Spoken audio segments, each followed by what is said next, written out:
Hello বন্ধুরা, তো আমি আজকে মাছ নিয়ে কালকে মাছ ছিল, তো আজকে রান্না করছি আমি সোয়াবিন। ও বাবা, তেল ছিটকে এসছে। ও বাবা, কী ফুটলো এটা!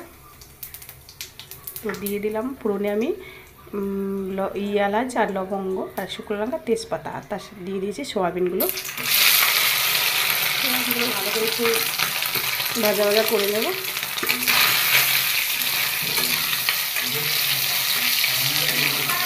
তো ভালো করে ভেজে নেব, তো আগে তেল দেবো না, ভেজে নেব। তা সত্যি কথা বলতে সোয়াবিনটা আমি ভালোই করি, আমার ছেলেরা ভালো খায়।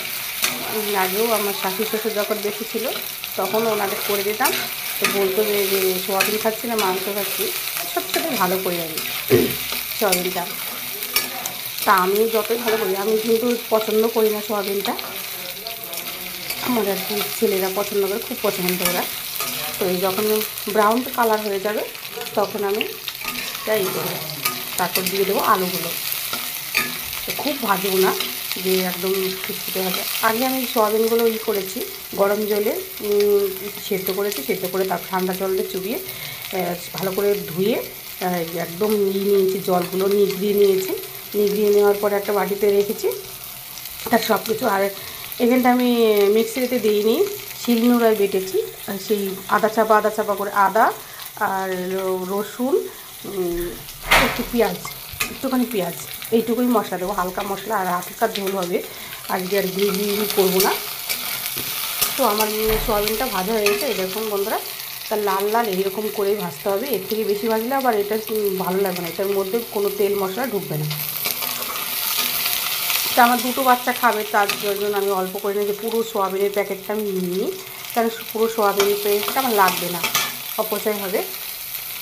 তারপরে দিয়ে দিলাম এর মধ্যে আলু অ্যাড করেছি, আগে প্রেশার কুকারে সেদ্ধ করে নিয়েছি, আলুটা ছাড়িয়ে নিয়ে কেটে তারপর দেখাচ্ছি। আর এখানটায় এটাও একটু ব্রাউন কালার হবে, তখনই আমি এটার মধ্যে আবার মশলাটা অ্যাড করবো। তো তোমরা দেখতে থাকো। যেহেতু আমার সোয়াবিনটা রান্না হচ্ছে ওর জন্য আমি এখানটা তেলটা বেশি পরিমাণ, আর সোয়াবিনটা রান্না করলে না একটু তেল বেশি লাগে। এখন আমি হলুদের আমি এখানটা গুঁড়ো মশলা করবো, ইউজ করবো। এটা শিলনোড়ায় আর বাটবো না। আর সত্যি কথা বলতে সবসময় এখন বাটতে ইচ্ছা করে না, একটু হলুদটার পরিমাণটা একটু বেশি দিলাম আমি।